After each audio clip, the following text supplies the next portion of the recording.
Welcome to the Pageantry PodCast.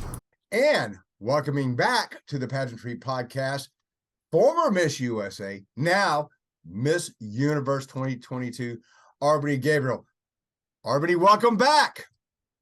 Thank you. It's good to see you again now as Miss Universe. It has been a challenge, to say the least, catching up with you. You are very busy, and we'll get into that in just a minute. If you're ready, I'm ready with the questions. I'm ready. As discussed previously, NOLA was truly a portent of the upcoming Miss Universe pageant. It did come true, as we discussed earlier. That's right. That's right. I mean, it's my middle name. I'm named after my great aunt who I've never even met before, but I think it was fitting. It was only right. I was hashtagging NOLA takes NOLA, and it sure enough, it happened. I'm very thankful. And I'm glad we had brought that up on our previous conversation. Yeah. And how about it being the 10th anniversary of your host, Olivia Culpo, capturing the Miss Universe crown? Yes, I mean, there were so many things going into that night that were very special. Like you just mentioned, NOLA takes NOLA. Also, the crown's name is a force for good. And the nonprofit design house I have been working at for the last 2-3 years now, our slogan is fashion as a force for good. So I loved how those that name kind of coincided with the actual crown too. So all of those things were good signs going into the competition. It was definitely the energy of the universe. That's right. Describe the feeling, and it's got to be different being on a Miss USA stage. You're standing there center stage with Miss Venezuela. What was going through your mind at that point? Oh, so many things were going through my mind. I mean, I was just being so thankful to be there. I was saying thanks to God for being there. You know, I said, this is my time. Please call my name. And then I'm holding hands with Venezuela. I'm wishing her luck. I'm congratulating her as well. And there's so much noise in that arena. It was so loud. I mean, it happened so fast. I feel like I blacked out a little bit. And still no dark clouds trying to dim your light. That's right. You just keep moving forward no matter what. We're still keeping it positive, ignoring the noise. Yeah, you know, there will always be noise no matter what. That's what I've learned. So I just try to keep my focus on, you know, my purpose here and staying positive, leaning into my friends and family and support whenever needed. A new term that I've seen used recently, which I'd like to explain to me, is how do you see yourself as a transformational leader? Well, I think this is a very special time for the Miss Universe organization. I'm the first Miss Universe under JKN and the new ownership, and there's a lot of changes that are happening, but I think a transformational leader for me is somebody who is taking time to invest in their communities and finding their unique talent and using that for the greater good and to make an impact. And now that I am Miss Universe, for me, that means using my talents as a fashion designer and my passion to change the industry and raise awareness globally of things that we can do better with factory workers, garment workers, you know, unfair living wages, all these issues that I'm so passionate about already and have been for years. And it's my hopes to transform that industry as well as continue to inspire so many young girls, as I am the first Asian American to win Miss Universe. So I hope I'm transforming how people see themselves, and I hope they feel much more inspired by my story as well. I think they are, and everything I've been seeing online and everywhere else lately has been very positive. So I'm so proud of you, and you're a great representative, not only for the United States for that brief period of time, but now the universe. Well, thank you. And you mentioned it before, JKN, which is a great segue into the next question, that the organization is transforming as well, rapidly. Some may say too rapidly. What's it been like really working with JKN and the new owner and Jacopon? Well, I actually was in Asia for almost all of February, and I was with Kun An, the owner, and JKN, and they really pushed the narrative on showing people what we were doing and how they want to transform this industry. how I was able to go to Asia with the two other title holders. I mean, that hasn't happened before. And they gave us so many media interviews, and they really gave us an opportunity to expand on our passions and who we are and what our purpose is. And I love that they really put us to work. For me, I like to put a lot on my plate and have all these opportunities and make the most of it. And JKN really did that. And for me, being half Asian, it was a dream come true to actually go to Asia and connect with people. They gave me the opportunity to talk about sustainability on their actual network, the JKN network. So I really like the direction it's heading, and I'm very thankful to be a part of it. And of course, that was the first major trip into Asia. And you visited countries, Thailand, Malaysia, Vietnam, Indonesia. Is there one that stood out? Because you were meeting a lot of heavy hitters that were out there. I saw the pictures. Oh, wow. I mean, all the countries had a different experience, but I will say I started my trip out in Lombok, Indonesia, which is a small island there. And we were shooting a commercial for UC 1000. And it was just so nice to be there because I had actually been to that island before, and I backpacked there by myself when I graduated college. And then to come back and shoot a commercial with a big professional team with Miss Universe was a full circle moment that was really special for me. And then another time when I was in Bangkok, I think in my second week of the tour, we actually spoke at a university, and it was a design university. They were really focused on sustainability. So I got to interact with the students and see the work they've made from recycled materials and promote how important that is. So that too was a dream come true. And now you're back in New York. I'm back in New York just for a little bit. I feel like I don't sit tight very long anywhere. I have a feeling you're going to have an experience unlike a lot of your predecessors this first year. I think it will be different, you know, under different leadership. It's kind of a transition year. So I'm here for the ride, and I'm just trying to make the most of it and go with the flow. And we know how certain geographical regions of the world look at pageantry, look at Miss Universe in particular. How have you been received when you're out there on the road? Everywhere is different. I mean, I can walk in the streets in New York, and sometimes I'll be recognized, but not as much. But then when we were in Asia, I mean, I couldn't really go anywhere without a security guard. The flight attendants wanted to take photos with me, and I was definitely recognized a lot more because in Asia, they just love pageants so much. So it was great to have that support and then come back home and just kind of be low key. But I'm actually going to Houston for my homecoming this weekend. So I'm excited to see everybody from my hometown. I think it will be a great experience. You know anything that's on the agenda yet for the homecoming? Yes, it's definitely packed. We have a homecoming party planned. It's also my birthday, so I'll be celebrating that, and local interviews. And I'll be connecting with Magpies and Peacocks. That's the design house, the nonprofit design house I've been working with for a long time now. And I'm going to get some more design outfits in the works and connect with the women that I actually taught sewing classes with, and hopefully just continue the narrative of sustainability and serving underserved women in the community there. And happy early birthday. I just had mine Monday. But these are some we don't, these are some we do not count anymore. If it's not a 0 or a 5, I don't know. I just say, okay, I'm past a 0. I'm on the way back up. When I hit 5, I'll go back down for a while. Until that point, I don't really do too much on it. Oh no, you have to make every birthday special. Oh no, I was here at the office. I might as well just move in here.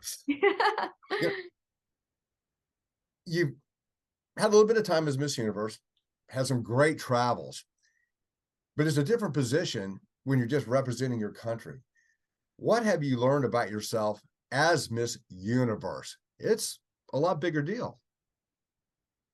Right. Well, I've learned, for one, under any situation, under any pressure, I've definitely been able to rise to the occasion, even when I'm nervous. In Asia, we were thrown with a lot of interviews on the spot. I had to do public speaking, and if you were to ask me to do that 2 years ago, I probably wouldn't have known what to say. But through my training and experience, I've learned to be vulnerable. If I make a mistake in my speech, you just keep going. And I've been very forgiving for myself, because being Miss Universe there's a lot of pressure. I want to continue to be an inspiration to people, but I think if I'm not scared to show my vulnerability or how I'm imperfect at times, I think I can connect with the audience and connect with so many people so much more. So I've learned that. And I've also learned that I can really do anything with 1 or 2 hours of sleep. It doesn't matter.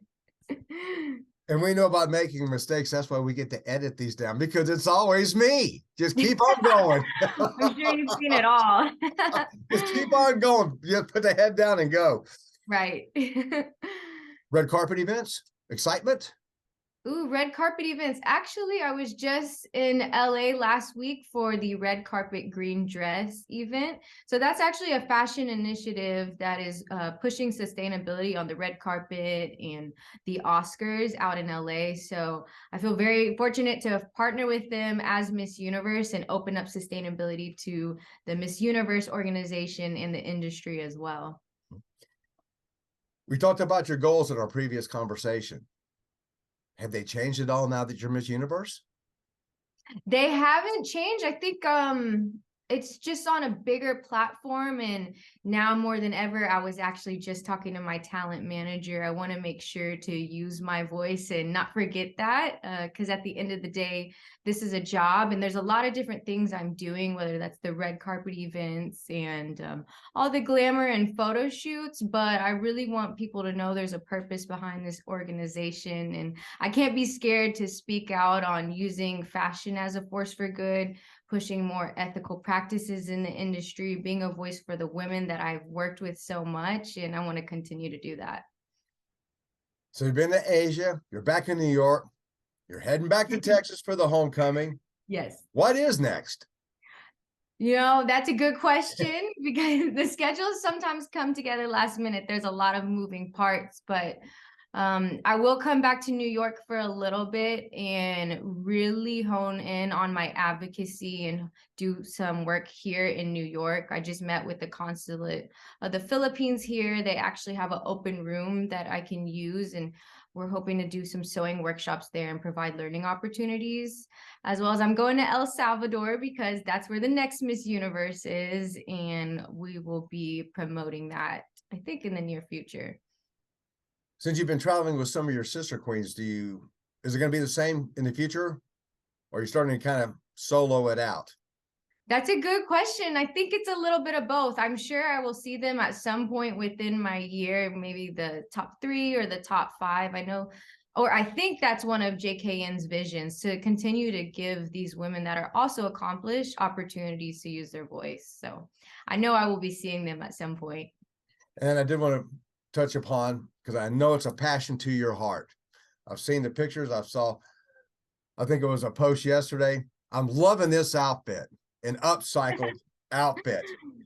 Is that really what you want everybody to really start paying attention to? More upcycling, hitting the thrift stores, reusing, because denim is tough on the environment. It's one of the things I'm very passionate about. I think a lot of people don't realize the industry's one of the largest polluting industries in the world, and we go through so much clothes per year, and we actually consume about 400% more clothing than we did a few decades ago. So I'm trying to raise awareness of that. But there's also things in the industry that I've mentioned. When you think about factories overseas, there's a lot of terrible things that are still happening for garment workers when they're making our clothing. And I want to pay more attention to that and shine a light on that. And I could talk to you for hours, and I know your talent manager will not allow me to do that. Is there anything that you'd like to address that I may have been remiss in bringing up? Anything I would like to address? Well, something I've also learned, I'm in the limelight so much more, and there's a lot of pressure. There's a lot of positivity and support, and then there's also negativity. But I want to use this opportunity to show the world, especially young girls, when you feel like somebody is rejecting you or they're not a fan of what you're doing or they want to bring you down, you need to take that as a sign that you have leveled up in life and that you're succeeding, and just really don't pay any attention to any of the naysayers, because for me, I've learned, I feel the negativity sometimes, but it's just that inner work where I find my confidence within myself and I align with my goals and my purpose, and that just keeps me going forward no matter what. So I hope I can connect with young girls and tell them, don't compare yourself. Don't listen to what other people say. The less you focus on them, the more you can focus on yourself. That is astounding and very astute. And I always say, most of these people who will comment in a negative way, they don't know you. They don't know your true self. They don't know your true soul. They don't know you. Right. They just see you as a picture on their computer or their phone or whatever they're doing. So take it with a grain of salt. You know who you are. Exactly. You know who your true friends are. Right. Yes. The social media part, we've talked about it before, and I agree. Let it be. It's right, always and everybody's using it. So I think I want to continue to use my voice for these young girls. I mean, the young generation that's on social media so much, to not let it change their mental health, or change their mental health or how they view themselves. And things have changed since a few months ago when we talked till now. How can your universe full of fans follow you now? Yes. Yes, I mean, I have a lot of love and support from the Philippines, being half Filipina. I've had people actually send me photos of me on a billboard there. So I'm so excited to actually travel there sometime within the next few months and connect with those fans in person, because the energy and excitement from people all over the world is one of the fun, exciting things of pageantry. And of course, the biggest way and the fastest way to follow you is on Instagram at Miss Universe, correct? Correct. I will be posting everything I'm doing this year there. So at the Miss Universe Instagram, the TikTok, and YouTube. Oh, TikTok. I may have to put that on my phone. Yeah. I'm an old guy. I don't do all this stuff. Who wants to see me, doing this? You will be surprised. More and more people join TikTok every day. I think I have to kind of just maybe brown it back up again a little bit. We'll have Not at all. Not at all. Any final thought? Any final thoughts? I just wanted to say thank you for having me, because we had our interview when I was Miss USA. And when we did the interview, I was not sure what the outcome would be. I was going through a rough time. So it's great to talk to you as Miss Universe now. And I'm sure you did get a chance to watch it as Miss USA, and hope you enjoyed it. Yes. Well, it's been my pleasure speaking to you as Miss Universe 2022. Ms. R'Bonney Gabriel, thank you so much for joining me again today. I'm so glad that we caught up. I know it was a tight time frame to get this scheduled. I hope to see you again throughout the year. I wish you the best, safe travels. Enjoy your year. It's going to be exciting. Thank you so much again. All right. Well, thank you. Pleasure to talk to you again.